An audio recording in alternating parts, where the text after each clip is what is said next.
Is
6:32 by this. So we'll go ahead and get started. Would you please take roll? Ms. Atkins? Here. Mr. Hendricks? Here. Mrs. McDaniel? Mrs. Peterson? Here. Mr. Stoffer? Here. Mr. Weilich? Here. Mrs. Scheffel? Here. I think the plane is passed, so we can hear better in here. Can I get a motion to approve the April 18th, 2022 agenda? So moved. Second. You got that? Yes. Okay. Any discussion? Vote, please. Ms. Atkins? Yes. Mr. Hendricks? Yes. Mrs. Peterson? Yes. Mr. Stoffer? Yes. Mr. Weilich? Yes. Mrs. Scheffel? Yes. 2023-2024 school calendar hearing. Has this been duly put in the paper?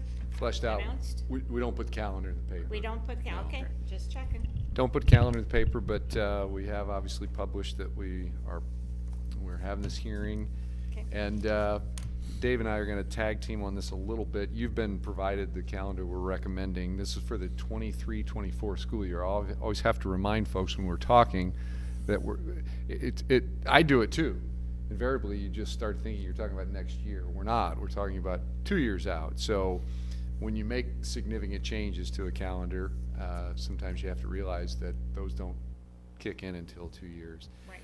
So 23-24, we've been working on this for the greater part of these spring months in a lot of conversations. We've had a lot of input over the last couple of years relative to this, but pertaining to the length of our school year and the fact that we tend to still be in school when other schools are out. There's a lot of misconceptions about that. A lot of folks tend to think that we are way beyond the number of days that other districts are. I did a poll of all of Southwest Iowa. We are in the high end. We do basically 180 days, which includes our conference days, and the average is about 178 in Southwest Iowa. That's not a significant difference. Our teacher contract days are 192. I believe we were one of 4 of the schools that responded that were at also at 192 for contract days. So anyway, that's been a lot of discussion. It seems that we also mostly have that discussion in June when people are longing to be not in school anymore. But the conversation can change anytime throughout the year depending on what time it is. The LCEA had approached me, I think it was back in early January, and asked if we could go back to having a formal committee to determining the calendar. And as we talked through it, I think what they really was interested in was just being assured that a lot of voices were honored and listened to. A committee doesn't always do that so well when you've got a big population, because you have a couple representatives on there speaking for everybody else. So what we did is we allowed every employee the opportunity to provide input on this calendar, And it was put into a Google form, and Dave kind of went through and synthesized and/or looked for the traits and the commonalities, and that really helped us look at what the main things. There were some, folks would say, well, let's just start school earlier than we do. Well, we can't start school earlier than we do. By law, we can't start school before the 23rd. Now, I think we did start on the 24th this past year, but that's a day. So we did write it to the 23rd. But when we looked at the themes, by and large, when you got rid of those smaller things or things that maybe just had one or two comments in there, nothing, not a substantial theme, it came down to a school calendar that would basically continue with the week-long spring break and have a last student day into the first week of June, or a spring break that was similar to what we used to do in LC, of having kind of an extended break over Easter, and then an earlier out day of possibly at the end of May. So that's really what the two models came to be. Dave mocked those up, and we put those out to the whole staff for a vote, and we had a pretty sizable lead on one by about it kind of remained this right out of the get-go from about a 10 to 14% advantage over the other, but it was the earlier dismissal day of the year. So this one has a dismissal day of May 30th, and the spring break for the year is spread over over the Easter weekend to lengthen that, and including the Monday after, which is a very popular thing on a day like today when we are back in session, and a lot of other schools are not, because they do take this day after Easter. So that's the process and how we landed here. Dave's the master behind putting all this into the actual calendar form, so I'll defer to him if he wants to share any of the other details, and then we'll see if there are any questions.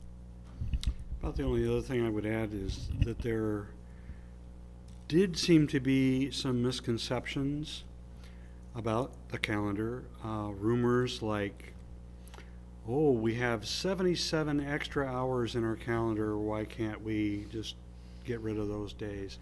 Well, we don't have 77 extra hours in our calendar. We have enough room in our hours calendar to provide some flexibility, but not very much flexibility today. It's about 23 or 27, something like that, extra hours in the calendar. Another interesting observation is that everybody wants their cake and eat it too, right? They want long winter breaks. They want long breaks during the school year, and they want to start after Labor Day and end before Memorial Day. And there just simply aren't enough days to do that. There was also some misconceptions about the way that we do parent-teacher conferences, thinking that if we, instead of doing student-led conferencing, for example, at the elementary, if we add that day back as a student day, that would enable us to pull the calendar forward, and it's not. Those days are counted as student contact days for us. All of the parent-teacher conference days are. So in other words, they add up in here as days that we have to count. So other than the change in spring break, this calendar does mimic this year and next year's calendar as well. And still 177 days plus 3 conference days, which puts us at the 180. Yes, 177 student contact days at the secondary level, 174 at the elementary level, 3 conference days at the secondary, 6 conference days at the elementary. It totals then 180 contact days for students because of adding the conferences back into the mix. So, and we officially with the State Department count our calendar not as a day's calendar, but as a hours calendar. It's how we actually report it to the State Department. And the only other thing that I'll add is, there's been a lot of questions come up and some conversation with individual board members about what I mentioned earlier about the number of days and makeup days. There was another misconception was that practically everybody around us builds in snow days. And there's a little bit of semantics involved in explaining this, but there are very, very few that do what they call build-in snow days. What they do, however, is each year they will look at their calendar and potentially allow a couple of days to be in play. And in doing that, on 1 year, it may make sense to knock off those couple of days if there are a couple of makeup days, if it means ending the week on a Friday or on a Thursday. If keeping the days in there brings you back for a Monday, Tuesday, or something like that, then maybe you're not as motivated enough to keep those days in there if you have the hours and if you're not dropping it down to the bare minimum with no room to breathe. I've reminded a lot of folks the last 2 or 3 weeks who have said, how come we're just not announcing something? And I said, we could still have a snow day. We've had snow in the forecast. And coincidentally, I don't know if you all remember this, but I saw on my social media account the other day, it popped up 2 years ago when we were closed. We had a significant snow, and I posted it and said, hey, I'm going to call a symbolic snow day. Because we weren't in school because we were had the forced shutdown, but it was well in the middle of April, and we had a significant snow. It would have been a snow day if we would have been in session. So, in reality, that could still happen, but I think the chances are, lessen each day we get further well into spring. So anyhow, just wanted to mention that as well in regards to, people saying, well, why don't we just build in, 2 or 3 snow days every year into the calendar, then we can really honor that May 30th date. Well, you really have to wait until you get done, see how many snow days you have, what do you have to make up, what do the hours require, and where would the makeup land you in the calendar, and then make a decision according to that. Right. And some years it would make complete sense to go ahead and make up the 2 or 3 days because it rounds it out perfectly. Other times it may not, but that should be handled not on an automatic built-in kind of basis, which again, very few districts responded to me and said that they had something like that in place. Another thing to remember is that if for some reason we would make a choice to forgive a day because we would have the flexibility to do that, the contract is still 192 days for teachers. Right. So we would plan some professional development or other uses for those times for the teachers. What was the parents' feedback on getting rid of spring break? What was the parents' feedback on getting rid of spring break? We did not poll parents. Okay. We did not poll parents. Because I know that from the parent side, that was a big thing, to have a spring break, a full spring break. I've heard about, I would say, equal on the comments on that. I think it's split as well. And of course, a whole lot of our educators in the district are parents also in the district. So I think, my guess on it is we'll go back more like the old method, and at some point in time, somebody may be asking that we consider, a long spring break again. It's gonna probably go back and forth over time, which is not uncommon. But Typically, those who are going to travel, I would say, are going to travel school not in session. Yeah, but it just makes it more difficult on the parent, Oh, I on the know kid. it does. I know. So on the Purple Wednesdays, how many hours do we lose by those days? By not making them full days? It's right there. There are 37 of them. I know there's 37, but I mean, how many hours does that represent of kids not in class? It's a 1 hour, So It's 37 37. hours? it's 37. Okay. They get out an hour early, and the teachers have PD. Right.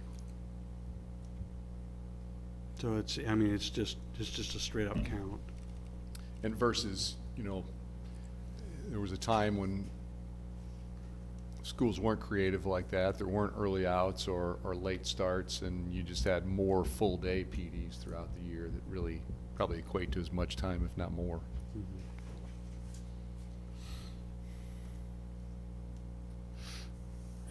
And there's really no way to lengthen the school day to accommodate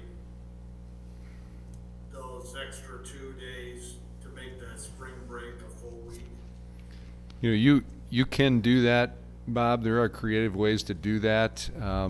My opinion, and it's just mine, I'll let the others here comment as well, but you're really just trading out a matter of a handful of minutes that don't equate to quality in the workday. I mean, you're really not significantly changing the day, so you're just playing with the minutes to find more time off, which that maybe gets down to what Dave said earlier. You just build a calendar closer, dangerously closer to the required 1,080 hours, and play with it that way. But you really don't get the quality out of it. If you had the luxury of adding another hour on a school day, which we would never get away with that. Right. But that's where maybe you're talking quality and teaching and learning and in the content that you provide. But it's difficult to really equate 2 days into whatever the minutes would be over time. It would be minimal. And right now, the calendar at Kraft is the calendar that determines our hours allotment. Kraft has the fewest number of minutes in the school day. Which is right what we now. have to go by. Yeah, and we have to use the school that has the least number of minutes as the vehicle through which we count. So we would have to either bring the littlest kids in earlier or keep the littlest kids later.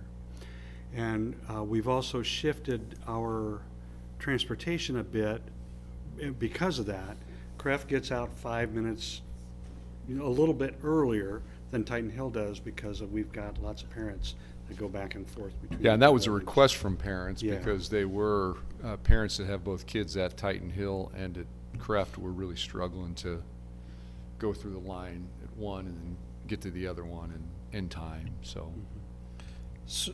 So like the teacher's comp day on the 26th of April, why can't we do that at spring break? The rules are supposed to be that it's in the same 5-day period of time as Okay. the conferences. Now, we have done that before. We've ignored that guideline from the State Department before. Is it a guideline or is it a rule? Well, Yes. Depends on who you ask. Okay. Yeah, we have done that before. But it does seem to work well to also align those work days with the trimesters as you wrap up. That makes us a little unique too. I mean, the fact that we have 3 trimesters. Yeah, I mean, this was just the comp day for the conferences that are at the end of. Oh, the third actual try. comp. I'm sorry. Yeah, I'm yeah, sorry. yeah, I yeah. I was No, thinking I wasn't work looking day. at the work days. I'm Yeah. just looking at the Gotcha. comp Yep. days. Because if you take both those comp days and move them into spring break, you get your spring break.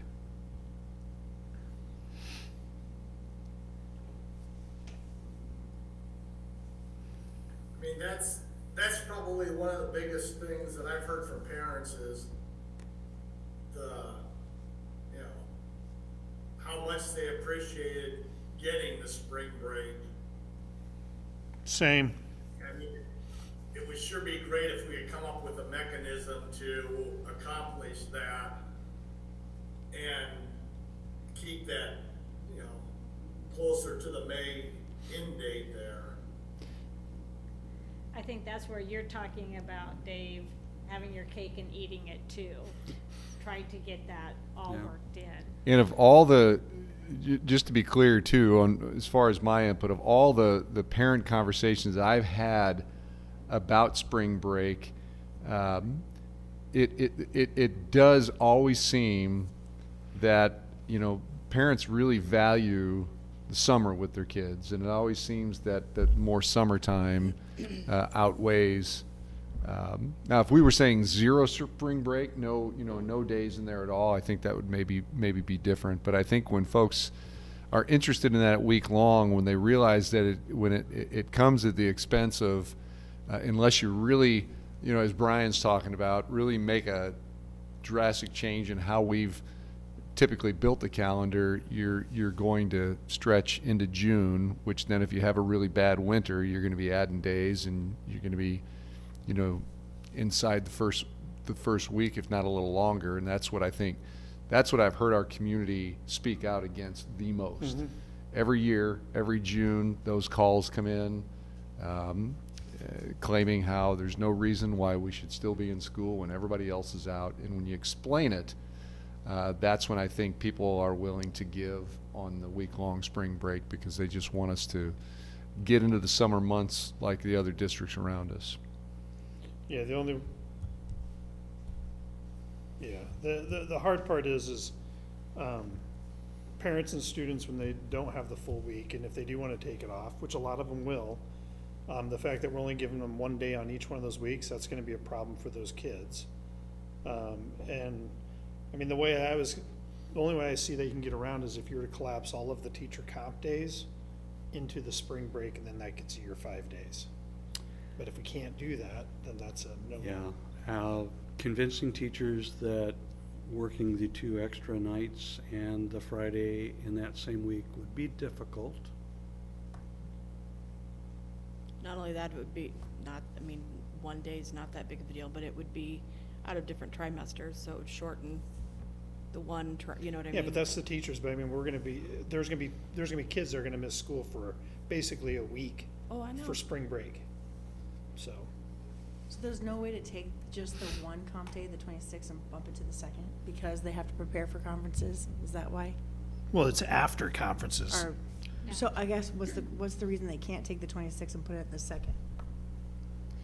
It's because the teachers have conferences during that week at night, so they're putting in 4 extra hours one night, 4 extra hours the next night, so then they have that Friday off. That's the design, that's the rules we're supposed to play by, as we were saying Right. earlier. Yeah. It doesn't mean we potentially couldn't get away with it, but I don't know that would be desired too much. Those weeks are hectic. That's why I asked, I mean, I understand wanting to make sure that we're fair and equitable for the staff, students, and parents. I'm with Bob a little bit on this one, is that we got a lot of positive feedback when we put the spring break in a few years ago. And I just want to make sure we're taking it out for all the right reasons. So I'm fine either way, truthfully. I just want to make sure that we're doing it for all the right reasons, which it sounds like that we are, so. I think we're definitely trying to do it for all the Yeah. right reasons. Yeah, this is a no-win. Right, you're right, there's no win, and as I said, I did too. I received a lot of kind comments after we implemented the week-long spring break, but I felt like they were all negated by the calls I got in June. Yeah. Asking the same Yep. question every year, why are we still in school, why are we still in school? Well, we want the teachers to be happy, obviously, too, because it's been a tough year, so. Yeah, and again, I appreciate you saying that, Aaron, and also the fact that, I mean, that's I think one of the very cool things about LC is that a significant number of our staff are parents with their children right here in our school district. That's not always the case. So that, it all matters. We do also know that when our spring break doesn't align with other spring breaks, Oh, yeah. that parents will take that time anyway, Yeah. and it's the parents who have the means to do so that do that also. Yeah, it's tough. No, I mean, that's also one of the, hardships about the spring break lining up with the Easter holiday, because in fact, that's probably the second or third most costly days to attempt to travel. If they're trying to get to someplace warm or to get to someplace, you know, that they can do winter things, just because of, you know, that's when a lot of, you know, others travel. Yeah, I mean, we're hitting on all the same things. I mean, to align this with anything other than what it is next to impossible. University of Iowa, Iowa State, Nebraska. So. In addition, when we're doing a week long, being on trimesters, it only makes sense to try to align that in between two trimesters, because, you know, to start up the third trimester, to go 2 weeks and then be out for a week, or go 1 week, be out for a week, which is what you'd be doing if we were trying to align with Yeah. the typical third week in March or fourth week in March. All right. So to be clear, this is the 23, 24. Right. So next year, It's our- 22, 23, That's already been approved. we and- still have that Yeah. week Yeah, break. right. So they do have that next year. Yep. Right. Okay, I just wanted to Yeah, make sure as that was that's published, and clear. I know, we know that there are folks that finish vacation plans 1 year and turn right around and make the same vacation plans for the next year, so I think it accounts for that. Mhm. Any folks that do take those Right. week-long trips that may have already booked for next year, that's still on the calendar. This takes effect the year after that. Correct. Okay, and then the LCEA they're the ones that are they've looked at this, the teachers are the ones that voted on it. Yeah, I took a vote, and again, I still say also, we get a lot of phone calls, a lot of feedback. I think it's reflective of what we have been hearing overall in the community, and ultimately, again, through our staff. Okay, Not only teachers, all staff were allowed to give input. okay. Anything else? All right, we'll go ahead and close the 2023-2024 school calendar hearing. And we'll go on to comments and accommodations and good news. Dave, we have anything tonight? I don't have anything special. I just turn your attention back to social media. Josh has been doing a great job keeping the community informed about what's going on. Does anyone else have anything? Okay, we'll go on to comments and suggestions. This is the first time during our agenda that anyone in our audience or anyone online, if they want to chit chat versus our chat, I guess, can address the board.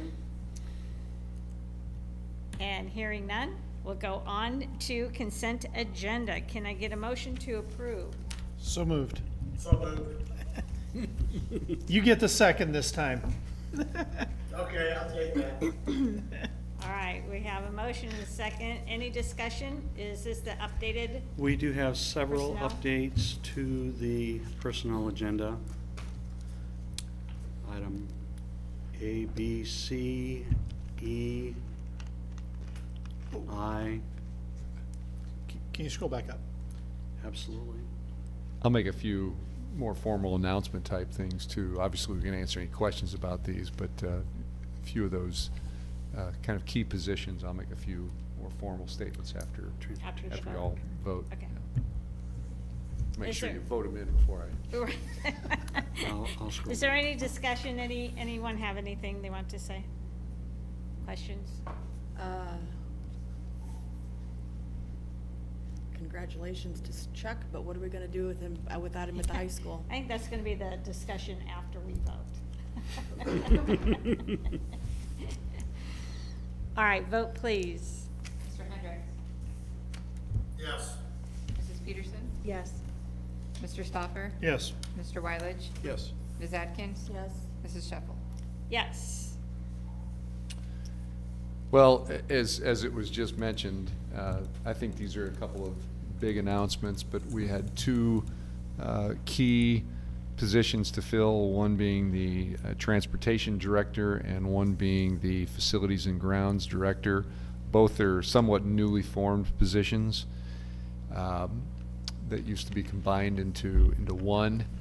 And so we went through the interview process, the application interview process, had committee interviews.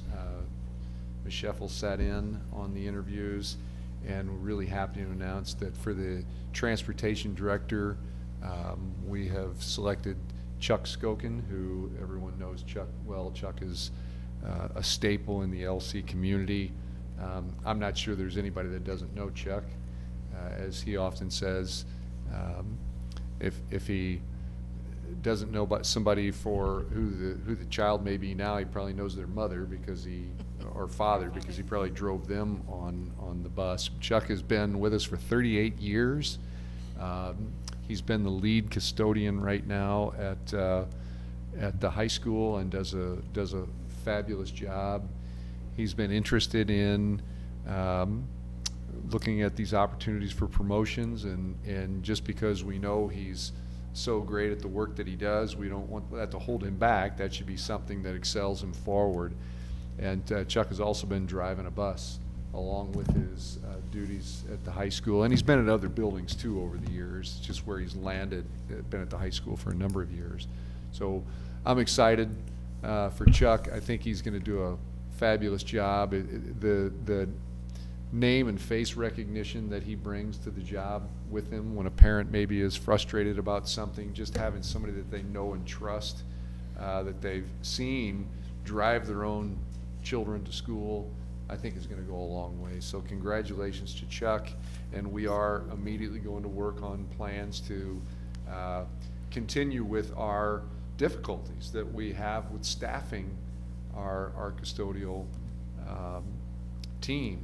And we've been short in a number of buildings, and we're beginning to get creative in how we fill those spots, and we're going to continue to do that. And we've got some plans to look down that path. But again, we knew this would leave a vacancy Gaping and a hole, but that's we felt the wrong reason not to promote somebody that Absolutely. deserves. Right. He's about as dedicated as you would ever want in a colleague. Well, he And got it from no stranger, because if you weren't aware, his dad was at Kraft for many, many years, and so. Yeah. Chuck's a great colleague, and Absolutely. I consider him not only a colleague, but a friend to all, and so congrats on him. Well, and the good thing is he's staying here. Yes. So his wealth Absolutely. of knowledge Yeah. will still be here. Accessible. And we can, be grateful that he bleeds blue, and he's gonna still be here to help us out. That's true. Yeah, we're glad to keep him. So the other position was our Buildings and Grounds Director, and happy to announce that obviously the board just approved Mr. Travis Martin, who is currently the Director of Facilities for the Council Bluffs Community School District. Travis comes with a extensive resume and a lot of just a wealth of experience. While he's only been in the school business for a couple of years, he since 2004 for 15 years he was the Senior Director of Facilities for the Clarinda Regional Health Center, and he wore a lot of hats in that position, including information technology, emergency medical services. He was actually trained as a PRN paramedic, so paramedic on the fly, if you will, when it's needed because of construction management or whatever may be happening at the time. He comes to us with a master's of business administration and networks and communication management. His Bachelor of Science is in human resource management, and he had an Associate's of Applied Science and Electromechanical Technology from Iowa Western. So very qualified, very excited to become part of the LC family, and I think he'll make a great team along with Chuck in the new operations building, and we're thrilled to have him. So congratulations to Travis, and congratulations to Chuck. Absolutely. All right, We'll go on to reports, 7.01, planned summer projects. So what I provided for the board ahead of time to look at is really similar to what we've done in past years. This is not anything necessarily that you're approving, because any projects that require board approval will come to you individually. So we don't ask for a vote on this. Many of these things Randy has been working on and are already in the works. In fact, that's what green means. Green means one of a couple things. It could mean that it's already underway, but at minimum it means that the PO, the invoice is been put out there, and we've secured the work, and it's planned to be done. So I don't necessarily think that all of these things need discussion, because they're pretty self-explanatory, and the cost estimates are over there to the right. There are a couple of notes that speak to what they are. I'll say, you'll notice all buildings have the ACM upgrade, the temperature control upgrades. We're having failures in our temperature controls. As you know, we've had some pretty significant issues with that. So you'll see that same company addressing that, and that's probably been long overdue. So it's nice to have that in there. That's in every building to be addressed this summer. There are some pieces in here that are more like purchases. For instance, the lunch tables and such. Looking for unique pieces. Real quick on that high school one, the exterior wall lights at high school gym, is that to go down that walkway that's? It is. Okay, It is. good. There's kind of a plethora of things that is intended here. One is to clear the trees a little bit, not take trees down, but to trim them in a way that you can actually see that. The other, as you'll notice on there, the blue ribbon, national blue ribbon letters. We're going to add to the Lewis Central High School letters underneath a nationally recognized blue ribbon school, or however we word it. They're worded in different ways. And then put lighting on it so it's visible by the road. It'll look really nice. A lot of schools that I've been involved in the past have been recognized as National Blue Ribbon do this, and it's quite an honor for a district to be able to put that on the side of a building and to light it up. And so yeah, the intent is to, instead of moving, we talked about maybe moving because it's kind of hidden, but if you're really at the right angle in the road, and if the trees are trimmed the right way, that is the right place to have it. Whoever made that decision, I think, originally did the right thing. Yeah, the walkway going from the gym to the general parking lot. Yeah. I know a lot of people have complained about how, like at basketball games, that's kind of dark in that walkway, so that'll be Yep. good having that lit up. That helps that as well. Let's see. Shot clocks, just a little side note. We're not trying to just get fancy. That's now been introduced in the state, so we really have to get shot clocks. Just in case somebody thinks that we're just trying to ramp things up. That's a requirement. Probably called an unfunded mandate. We are going to, in a little while, one of our agenda items is for asphalt repair, because that does exceed and needs board approval, so we'll have that individually like we would many of them. Dave, scroll back up to Titan Hill. I wanted to point out the nurses station. We are trying, that is somewhat a newly designed area, but the nurses have had some real issues with the not necessarily the side, but right now they occupy one room on one side of the hall, and then they've got, Dana has afforded an office space in the other side of the hall, and they're really crammed in there, and sometimes we have a health associate or a nurse covering students that have to be in two different places, and they're extremely uncomfortable with that. So we've reviewed a little bit of a redesign where that is where some room is gathered. There's actually there's a restroom in the nurse's office and a restroom next to the nurse's office. The Department of Education does not require both, and Dana does not feel they need both. So we're looking at, and still in the early processes of trying to have that. If you've ever been in Cref's nurse's office where they have a window with 2 rooms adjoining, so kids can be in multiple rooms, but they have access to seeing both. So that's what's trying to be accomplished by that. Our nurses asked for that. We felt that that was something worthy of consideration, and after checking with our architect and with the DE, it's something we can accomplish. So that's an estimate up there, but we think it can come in at that amount. The other trick on some of these is finding, being able to secure contractors this summer, because a lot of times contractors are telling you they have work for the next 2 years, so don't knock on their door, but we'll try.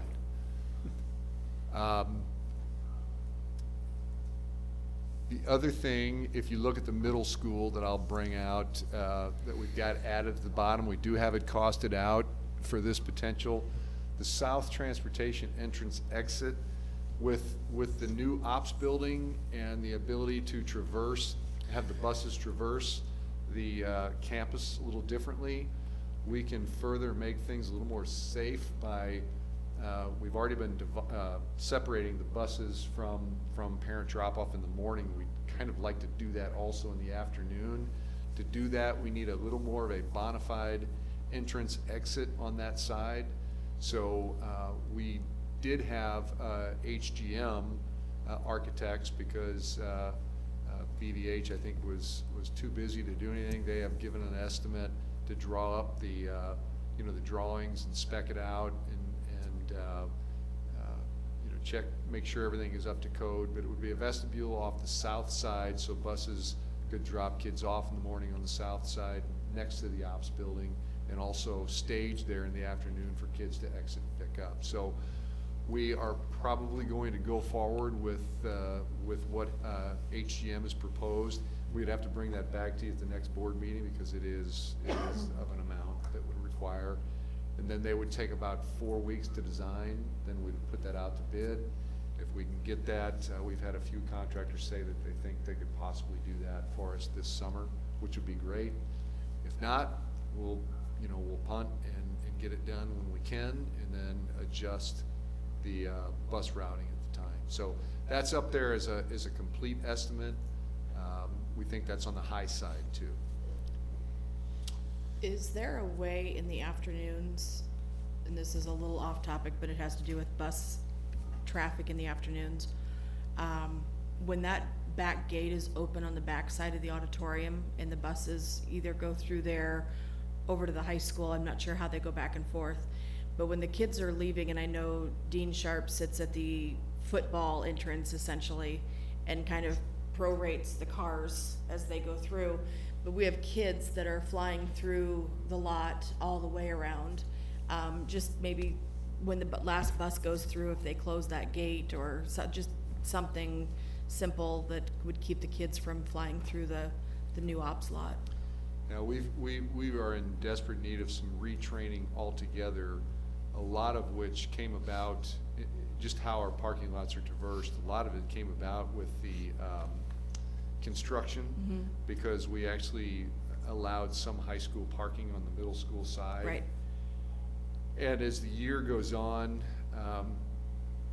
people of all ages, I have to be honest, because I stand out there and watch it, but people of all ages have divorced themselves from the flow pattern that's supposed to be in place. Okay, I do it in the morning, I'm sorry. I honestly was not talking about you. I feel when I see you are in the right line. But the second entrance is supposed to be for buses only. We try not to let cars go out there. If we don't put a barricade up, people tend to not remember the pattern or choose not to and go out there. When we have the barricade up, we have cars that literally right in front of me will just drive around the barricade. The reason I thought of it with students is because we have students who have now learned that they can beat the traffic by flying into the middle school side, cutting straight across the parking lot in between all the flow of cars and get back there. You add buses to the mix and it just makes it tricky. But that's the whole idea.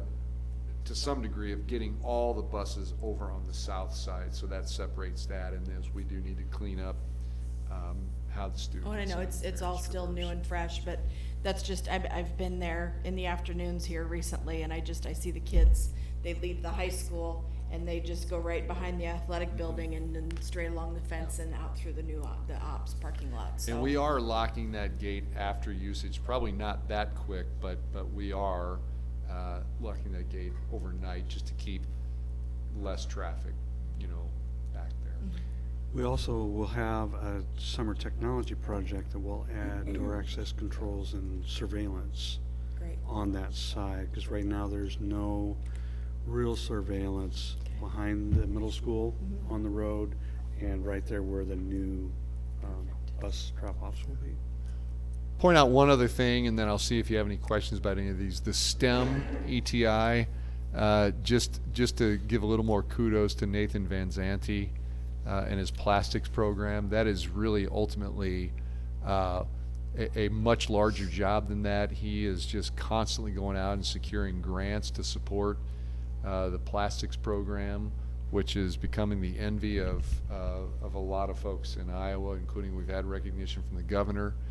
But this is to ultimately give them their own space. They have folks coming and they feel bad that when they walk in, they've got, this piece of equipment in this room tucked over in the corner, this piece, we through a grant, we allowed them to get a milling machine, that's tucked in there. So this is looking at a space in what we would all call the dungeon or the basement. We got an estimate for that. And what we decided to do as part of the summer projects, although I don't know that this one will actually get done by the summer, but we're trying to get on it as much as we can. But we agreed to put $15,000 of our summer money in there to have it all done. The rest of it, it's got a pretty hefty price tag on. Nathan's been able to secure grant funding, so from multiple places. They love his program so much they're just practically knocking on the door to give him grant funding on various Great to things. hear. So Amazing. everything else in there, I think, is pretty self-explanatory. There's a couple buildings, there's a building in demo, buildings down at Griff. So are we gonna just end up with one building, two buildings, how many buildings are we in? Yep. It looks like it's not, I guess, the best eye appealing place to. Well, right. The idea is the garage shed, which we got them to go with a tough shed on a concrete pad, so it's movable, and in the event that we would ever have an expansion, an early childhood expansion or something of some sort, I didn't want to approve anything that would be, we're building a structure that ultimately has to be torn down. So that's why, other than the concrete pad, the tough shed is something that would be reusable and movable. The other existing sheds just need to go away. And those are preschool sheds? Yes. Bob? So this is on the preschool side, right? Yes. Yes. So we're not doing anything with, because we have 3 sheds, I think, on the other side. Right, and we have recently actually beefed those up a little bit, if you will. We actually put electric in one of them a couple summers ago. So, no, this is, as Dave said, these are all relative to early childhood. Okay.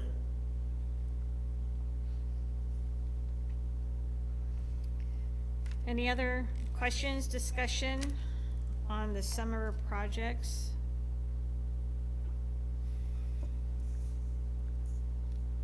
And money for the summer projects comes out of PEPAL? Yeah. And Yes. PEPAL and anything that Andrea tells us it needs to come out. And, so. or we can get it out of, Yes. okay, Yes, and we have the funds in PEPAL this year to fund all of these. perfect.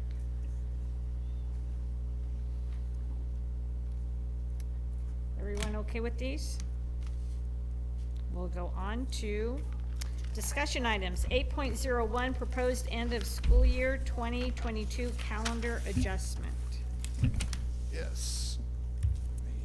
Flipped one sheet over too much here. So we touched a little bit on some of this when we were talking about the 23-24 calendar. This is again one of those situations where we are dealing with 2 power outage days this year. We actually had a mild winter, which is wonderful. The state, after inquiring back and forth with them for a while, we were told to just treat those 2 inclement weather days. In case you don't remember, that was in December when we had tornadoes in the area and knocked our power out for actually well into Saturday. And we were a little worried coming back. We still had some issues when we came back on Monday, even though we were fully in session. We still had some issues with this building and some issues with communication between Creft and Titan Hill. But anyhow, so those, and then we had another inclement weather day that most schools were out in the area, although the weather was more predicted for later in the day on Friday, and that's when our COVID numbers were soaring. And it helped to have that. It's also when the protocol went down to the 5-day quarantine, so it really helped us to add a long weekend right in the middle of that. So we have 3 days, and you know, it's a lot of talk. This is, COVID remains to be on the minds of so many folks, especially on our education world, and there are you know, a lot of school districts, not only locally and regionally, but throughout the country, who are making adjustments. I was talking to a couple educators I know just this past week who had Good Friday off, and their school district extended the week to Wednesday and Thursday as what they called for mental health days, that just to add an extra break. And this is a school district that already had a spring break for a week. So there's a lot of that talk going on. As I said earlier, we talked about this as cabinet. I think, you know, Dave was really good in really stressing the idea of the concept of, you know, having X number of days in a calendar built in or forgivable each year doesn't make a whole lot of sense, because as I explained earlier, there are going to be some days where you could make the calendar in a worse situation if you're not careful with how you deal with those few days. So long story a little short, I'm not going to read all this out loud, but I'm recommending that we do not alter the last student day for the year, which is currently on Friday, June the 3rd, and that we keep that in place. We are okay on the hours. It does cut us very short on hours, which again, hence the reason for waiting to deal with this late. If we would have some kind of a disruption we weren't expecting, we'd have to bring this back to the table probably and consider it. So that's one thing to keep in mind when we put those things in place. And also, as Dave mentioned earlier, we still have a 192-day contract with teachers. One idea that I've recommended as to how we could handle those days, we could allow them to be flexed. In other words, instead of the teachers, their last day, is according to the calendar without snow days, is Monday, the 6th. Is that right? Yes. Yes, June 6th is currently what's called the last day. Instead of having them stick around for 3 additional days to fulfill the contract, we could allow them to flex those days for things they see necessary. Some of them may choose to use a couple more days here at the end to, you know, maybe they'll be moving classrooms, tearing down their classrooms, moving some furniture out, moving some things in, whatever it may be. But we also hear more often about how there's not enough time at the beginning of the year for folks to prep for class. We usually take a lot of that time. They show back up and we're immediately bringing them into meetings, you know, doing various things, which is necessary. But this would allow them to flex those days to the beginning of the year next year. And that's the creative. I had one inquiry of could we excuse those days? That would be the board's decision and the board's pleasure. If you wanted to do that, you did that last year, solely because of COVID and solely because of the stress that came with COVID. So if you wanted to do that again on a year, I think the important thing to note is that if you set something in practice, at some point in time, the 192 contract days don't mean 192 contract days, if that's something you're considering every year. But that is clearly the board's pleasure if they feel that's something that they wanted to bring up again. That was mentioned to me, so I said I would mention it. But I think this recommendation of at minimum allowing those days to be flexed would be appreciated. So that's how I'm proposing that we resolve the school year. The calendar stays intact as it is without adding days, and we allow teachers to flex. I think they'd appreciate that too, just having that extra time either before school starts or doing it, just getting it taken care of. When it serves their Yes. purpose. Well, I'm sure many teachers put extra time in.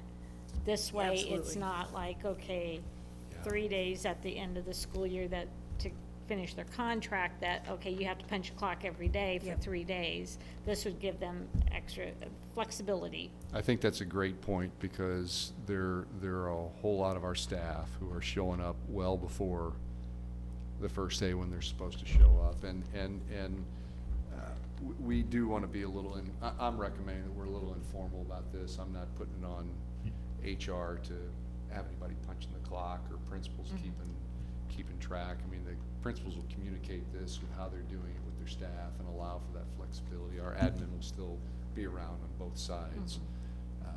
But we truly want to suggest that that we trust our employees, we trust our colleagues, we trust our teachers, we trust them to make decisions professionally as they see necessary. Is there any discussion?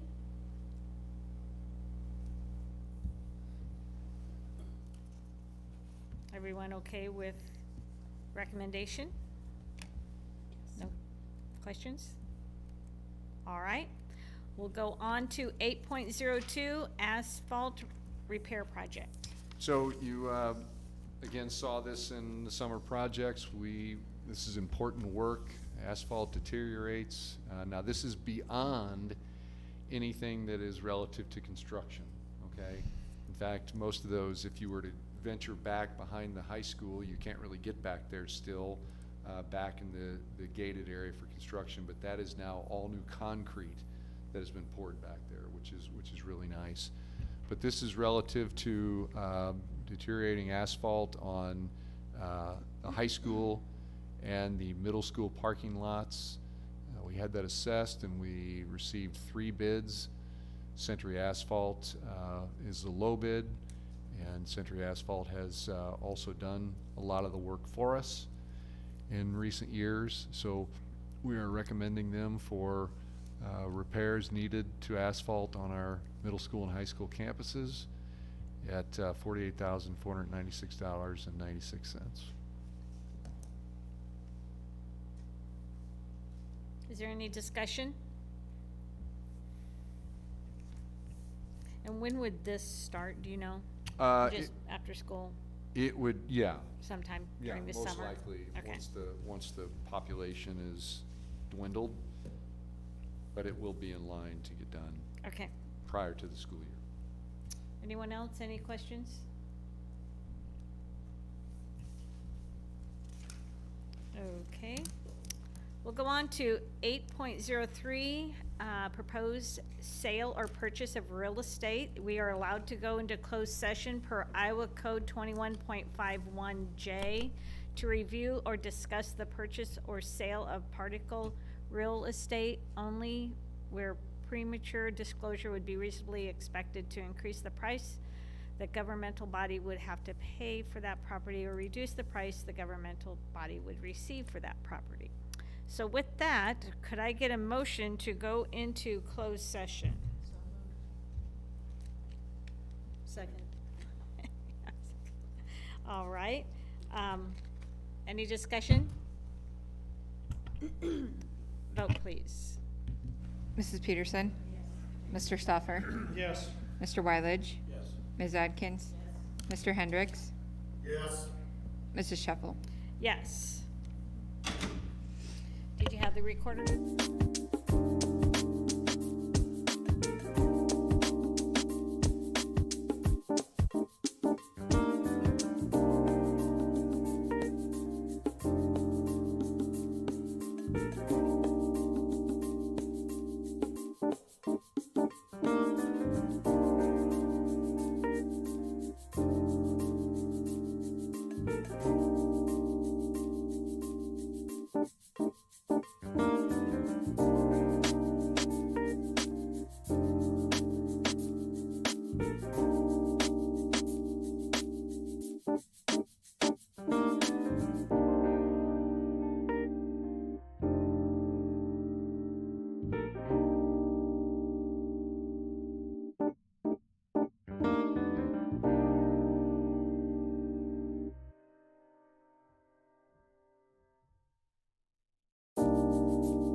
this is the second portion of our agenda for comments and suggestions from the audience. Anyone in the audience or online, if they want to do a little chat, can address the board. And usually we lose people after we go into closed session, so we'll go on, hearing none, to action items. 10.01, proposed end of school year 2022 calendar adjustment. Madam Chairman, Mr. Hendricks. I'd like to make a motion to approve the last student attendance day for the 2021-2022 school year to remain Friday, June 3rd, and the final contracted day for all teachers to remain June 6th, with 3 additional flex days to be utilized as presented. Second. Any discussion?